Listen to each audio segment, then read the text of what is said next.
Hey everybody, what's up? Welcome back to another amazing episode at the C Square Lounge, where we talk about all things outside of the box, from family, friends, business, kids, maybe you too if you did something wrong. It's your girl Joyia. I'm super excited to have my amazing friend on set today. I'm going to let her tell you a little bit about herself.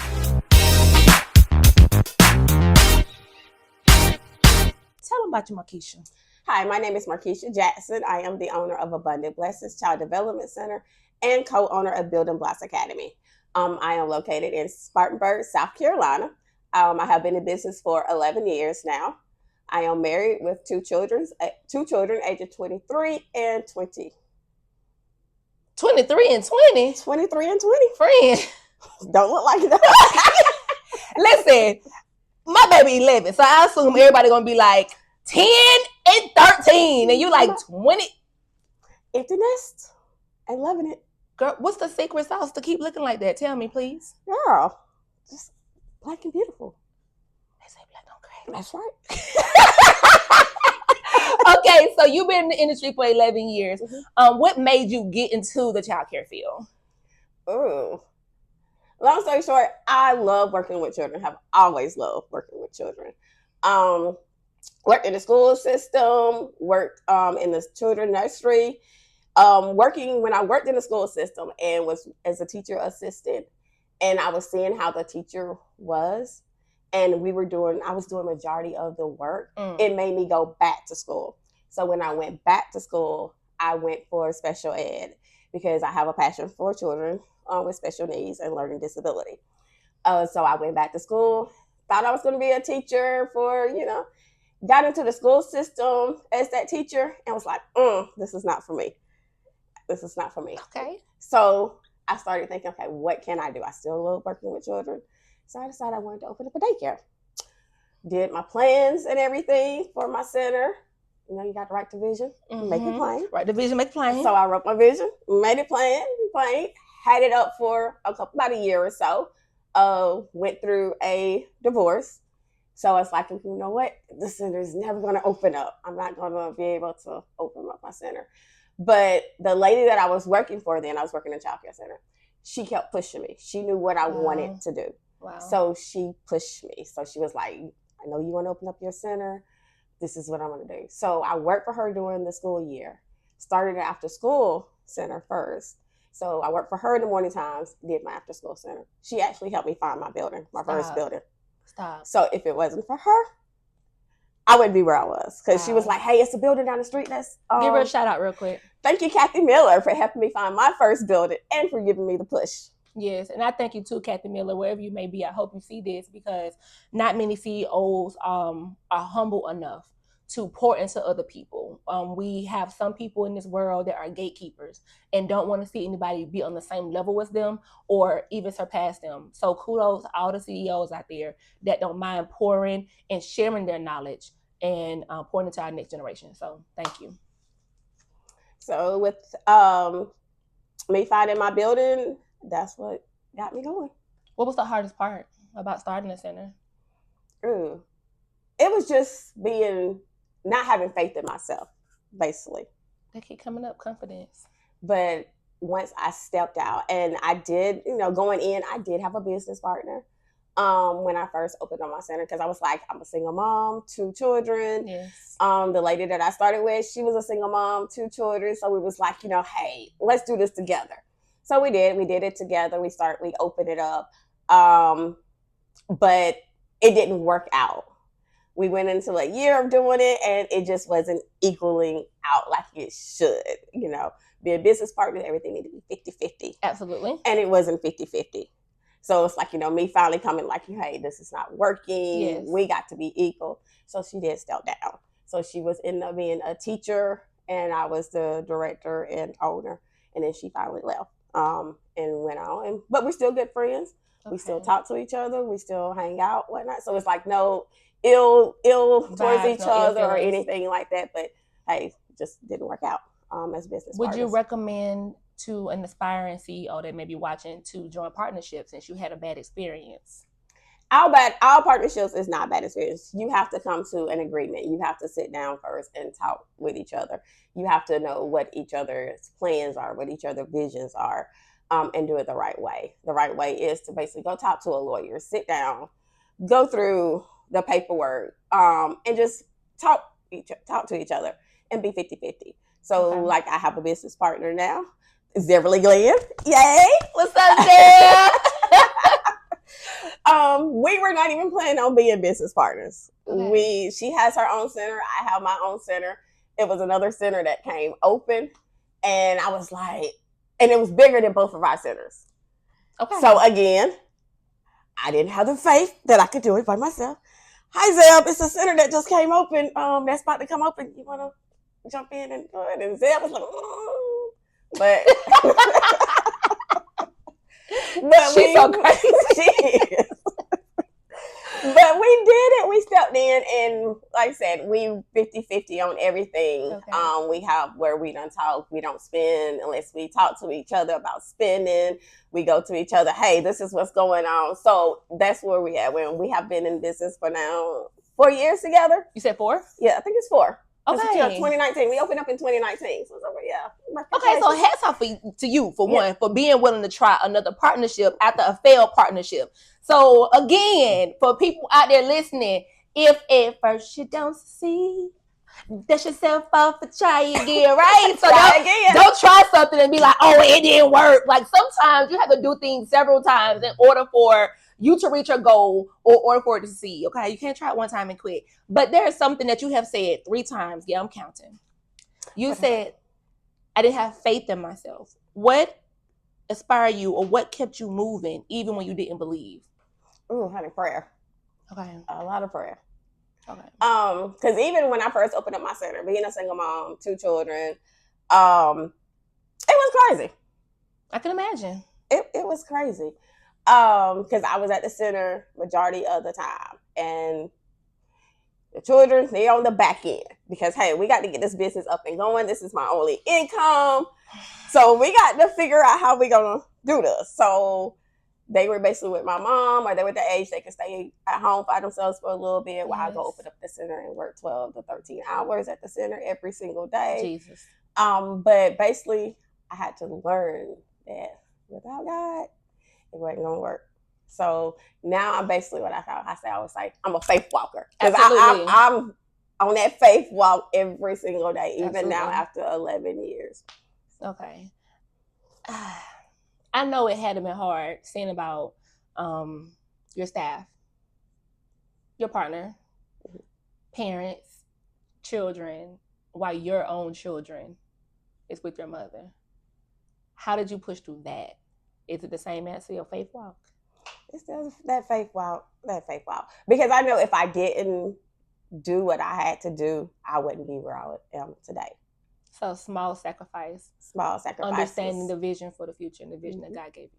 Because I went, like I told, and me and my children, we still talk about it, even though they're grown. Like, we went without at home to make sure that the center had, that the lights were on. I think you need to tell your parents that.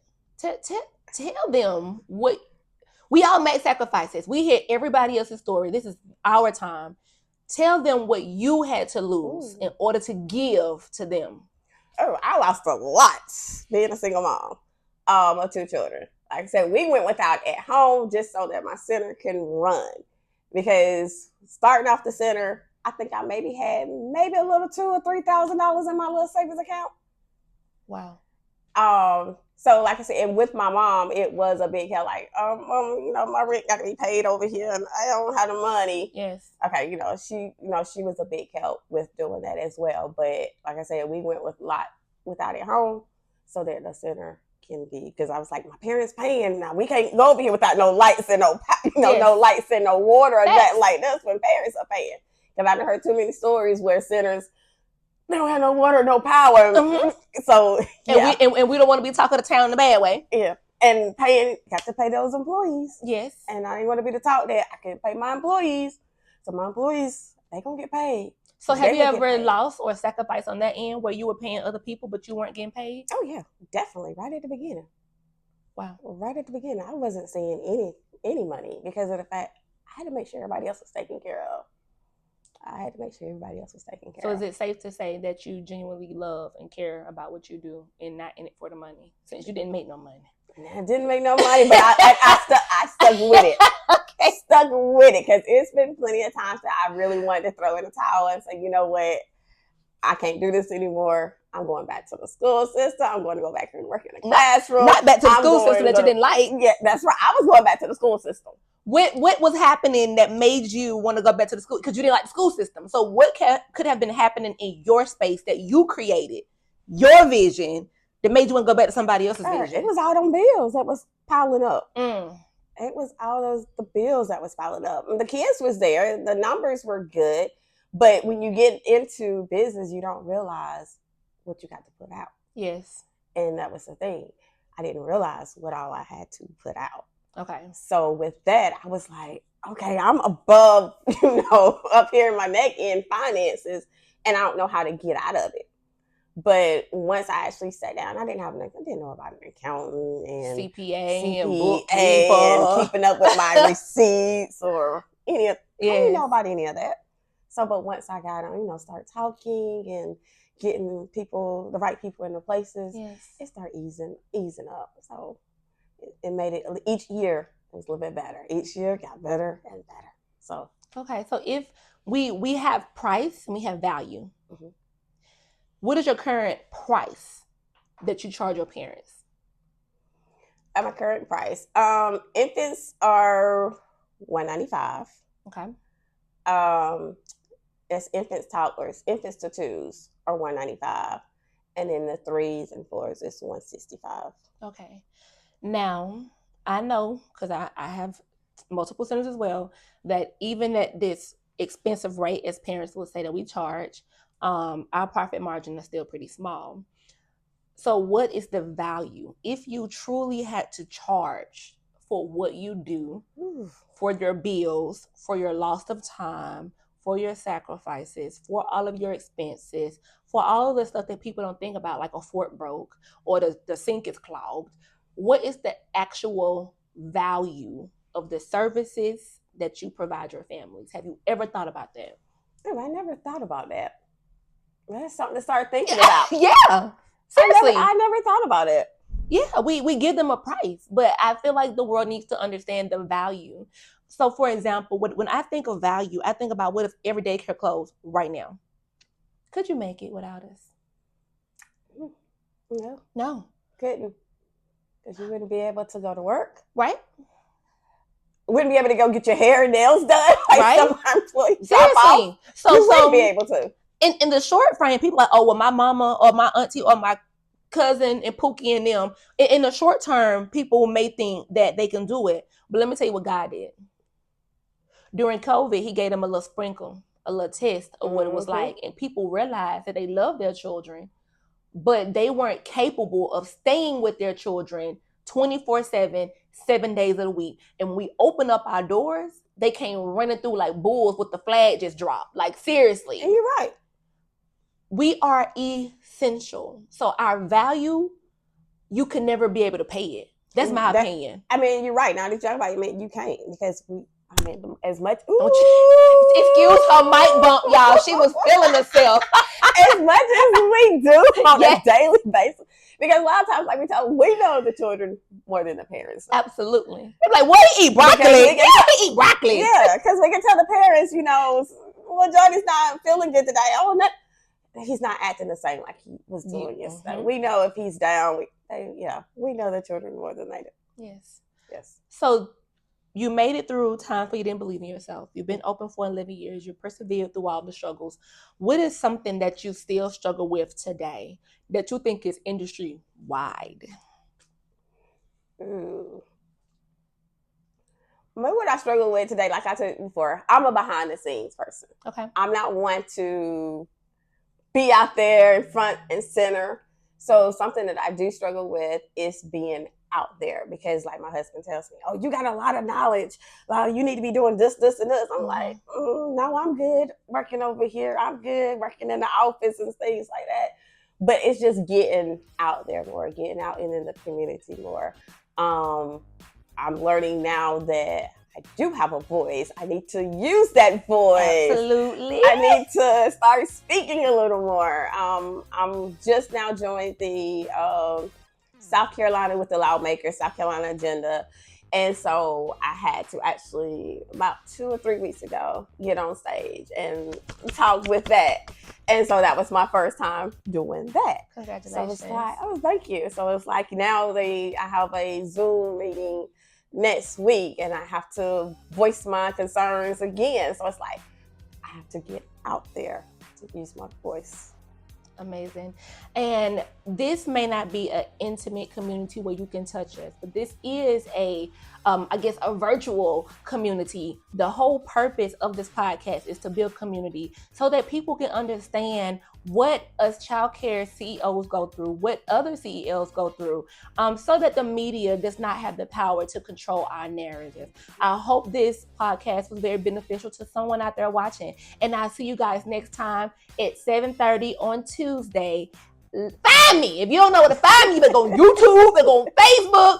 But this is C Squared Lounge with your girl, Joyia Henry. We out.